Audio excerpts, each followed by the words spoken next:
नमस्कार विद्यार्थी मित्रों, ओम एज्युकेशन चैनल में आपनु हार्दिक स्वागत है। आज आपणे आ विडियो में तारीख 23 डिसेम्बर रोज लेवायेल एकम कसोटी अंतर्गत धोरण 8 में जो विज्ञान पेपर हतुं ए पेपरनी ओरिजिनल प्रश्न बैंकनु संपूर्ण सोल्यूशन करवानुं छे। विद्यार्थी मित्रों, जो तमे अमारी चैनल पर नवा हो तो चैनल ने सब्सक्राइब कर लेजो, जेथी करीने नवा नवा विडियो तमने मळता रहे। चलो आपणे प्रश्न नंबर 1 थी सोल्यूशन करिए। प्रश्न नंबर 1 में आपेलू है कि नीचे आपेला कोईपण एक विभागना जोड़का जोड़ो। विद्यार्थी मित्रों, 4 मार्क में जोड़का है, तमने कोईपण एक विभाग तमने पूछवामां आवेलो हशे। जे विभाग तमने पूछवामां आवेलो छे एना जवाब चेक करी लेजो अने केटला मार्क मळे छे मने कॉमेंट में जणावजो। पहला विभाग में अ ने ब तो छोकरो तो जवाब आवशे सी। एक्स अने वाय रंगसूत्र, छोकरी ए तो डबल एक्स रंगसूत्र। तीजू है अंडकोश, एमां आवशे डी एक्स रंगसूत्र। और नंबर 4 है शुक्रकोश, जेमां एक्स अथवा वाय रंगसूत्र एवो जवाब आवशे। बीजो जोड़काओ है किशोर अवस्थानी शरूआत तो जवाब आवशे ए 10 થી 12 वर्ष। बीजू है ऋतुस्रावनो प्रारंभ तो जवाब आवशे बी 11 वर्षथी। तीजो है रजो निवृत्ति तो जवाब आवशे डी 45 થી 50 वर्षनी उमर। અને ચોથી જે કિશોર અવસ્થાની અવધિ તો 13 થી 19 વર્ષ। ત્રીજા જોડકામાં છે પિટ્યુટરી ગ્રંથિ તો એમાં જવાબ આવશે સી, પિટ્યુટરી અંશસ્રાવ ઉત્પન્ન થાય। નંબર 2 માં એડ્રિનલ ગ્રંથિ, જેમાં એડ્રિનાલિન અંશસ્રાવ ઉત્પન્ન થાય। ત્રીજું સ્વાદુપિંડ, એમાં આવશે બી ઇન્સ્યુલિન। અને નંબર 4 થાઇરોઇડ, જેમાં આવશે થાઇરોક્સિન। આગળ જોઈએ तो चौथा जोड़का में आपने आपेलू है शुक्रपिंड, एमां आवशे बी पुरुष में होय। अंडपिंड तो सी स्त्री में। तीजू थाइरोइड ग्रंथि तो ये आवशे गळा में। 4 है पिट्यूटरी ग्रंथि तो ये आवशे शीर्ष में। नंबर 5 जोड़कू आपेलू है गोइटरनो रोग तो थाइरोक्सिन उणपथी थाय। डायाबिटीज तो इंस्युलिन ओछी मात्रा थी थाय। एड्स HIV नु संक्रमण है। અને ખીલ એ તેલ ગ્રંથિની વધુ ક્રિયાશીલતા દ્વારા થાય। તો આ હતા જોડકા। વિદ્યાર્થી મિત્રો, જોડકામાં જવાબ તમે ચેક કરી લેજો, તમારા જોડકા સાચા છે કે નહીં મને કોમેન્ટમાં જણાવજો। આગળ છે પ્રશ્ન બ માં 3 માર્કમાં આપણને ખરા ખોટા આપેલા છે। કોઈ પણ 3 ખરા ખોટા છે તમારા શિક્ષક દ્વારા તમને લખાવવામાં આવ્યા હશે। ચાલો જોઈ લઈએ। પેલું છે HIV નું પૂરું નામ હ્યુમન ઇમ્યુનોડેફિશિયન્સી વાયરસ है तो जवाब आवशे साचो। बीजो किशोर अवस्था में प्रारंभ दरमियान प्रस्वेद ग्रंथिओ तथा तेल ग्रंथिओनो स्त्राव वधतो नथी तो खोटू वधे छे। नंबर 3 गर्भमां शिशुना लिंगनुं निश्चयन तेनी माताना लिंगी रंगसूत्र द्वारा थाय छे तो खोटू। नंबर 4 दूध ए समतोल आहार छे तो साचू। नंबर 5 लोह तत्वोनी भरपूर खोराक रुधिरमा निर्माण माटे जरूरी है तो जवाब आवशे साचू। नंबर 6 किशोर अवस्था में छोकराओनो अवाज भारे थई जाय छे तो जवाब आवशे साचू।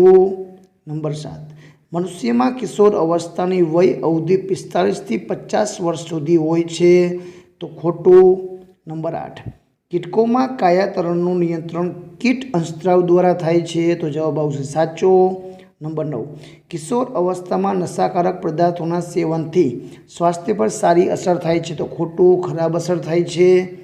संताननी जाति माटे पिता जवाबदार छे तो जवाब आवशे साचो। आगळ जोईए तो 11मुं आपेलुं छे व्यक्तिनुं स्वास्थ्य शारीरिक और मानसिक तंदुरस्ती तो साचो। 12मुं देडकाना लाडवामांथी पुख्त बनाववा बदला परिवर्तन ने कायातरण कहेवाय छे तो साचो। नंबर 13 ऋतुस्रावना समय जो कोई छोकरी छोकरा ने जुए तो गर्भवती बनी जाए तो खोटू। नंबर 14 किशोर अवस्था दरमियान शारीरिक व्यायाम करवो जोईए तो साचू। नंबर 15 कंठमणी ने बीजू नाम एडम्स आपेल छे तो जवाब आवशे साचू।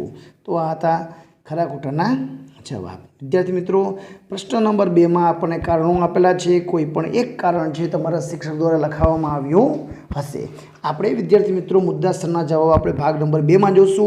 જો તમે અમારી ચેનલ ઉપર નવા હોય તો ચેનલને સબસ્ક્રાઇબ કરી લેજો, જેથી કરીને નવો વિડીયો તમને ઝડપથી મળી શકે। પ્રશ્ન નંબર 3માં પણ તમને અહીં ટૂંકમાં ઉત્તરો આપેલા છે। 3 ગુણમાં 2 પ્રશ્ન લખવાના છે 6 માર્કમાં। એનો જવાબનું સોલ્યુશન આપણે ભાગ નંબર 2માં કરશું। પ્રશ્ન નંબર 4માં આપેલા છે નીચેનામાંથી કોઈ પણ એક આકૃતિ દોરો અથવા નામ નિર્દેશન કરો। તો અહીં પેલું છે મનુષ્યમાં લિંગ નિશ્ચયન, બીજું છે મનુષ્યમાં અંશસ્રાવી ગ્રંથિનું સ્થાન, અને ત્રીજું છે ફ્લોટ ચાર્ટમાં નામ નિર્દેશન કરવાના છે। નંબર 3માં પણ નામ નિર્દેશન કરવાના છે, નંબર 4માં અને નંબર 5માં પણ નામ નિર્દેશન કરવાના છે। ચાલો આપણે એના જવાબનું સોલ્યુશન જોઈ લઈએ। તો અહીં તમને આપેલું છે મનુષ્યમાં લિંગ નિશ્ચયન કઈ રીતે થાય છે એની આકૃતિ આપેલી છે। વિદ્યાર્થી મિત્રો તમે અહીં આ રીતની આકૃતિ દોરી શકો અને સાથે જે નામ નિર્દેશન છે એ કરી શકો। વિદ્યાર્થી મિત્રો તમે આનો સ્ક્રીનશોટ લઈ લેજો જેથી કરીને તમે તેનો અભ્યાસ કરી શકો। આગળ છે બીજું જે મનુષ્યમાં અંશસ્રાવી ગ્રંથિનું સ્થાન ક્યાં આવેલું છે અને એ કઈ જગ્યાએ છે એની અહીં તમને આપેલી છે। એ ચિત્રમાં તમારે નામ કમ્પ્લીટ કરીને એ રીતે પૂર્ણ કરી શકો છો। ચિત્ર સાથે અંશસ્રાવી ગ્રંથિઓના નામ અને એના સ્થાન આપેલા છે। ત્રીજામાં ફ્લો ચાર્ટમાં નામ નિર્દેશન કરવાનું છે। કયા કયા અંશસ્રાવો આવે છે એનો જવાબ તમારે અહીં લખવાનો છે। વૃદ્ધિ અંશસ્રાવ, થાઇરોક્સિન, એડ્રીનાલિન, ઇન્સ્યુલિન, ઇન્સ્ટ્રોજન અને ટેસ્ટોસ્ટેરોન। તો આ રીતેના જે અંશસ્રાવો ઉત્પન્ન થાય છે એના નામ તમારે અહીં લખવાના છે। એના પછીનો પણ ફ્લો ચાર્ટ આપેલો છે જેમાં ગ્રંથિઓનું નામ લખવાના છે। પિટ્યુટરી, થાઇરોઇડ, એડ્રિનલ, સ્વાદુપિંડ, માદામાં અંડપિંડનું સ્થાન અને પુરુષમાં શુક્રપિંડનું સ્થાન। તો આ રીતના આપણે ગ્રંથિઓના નામ લખવાના છે।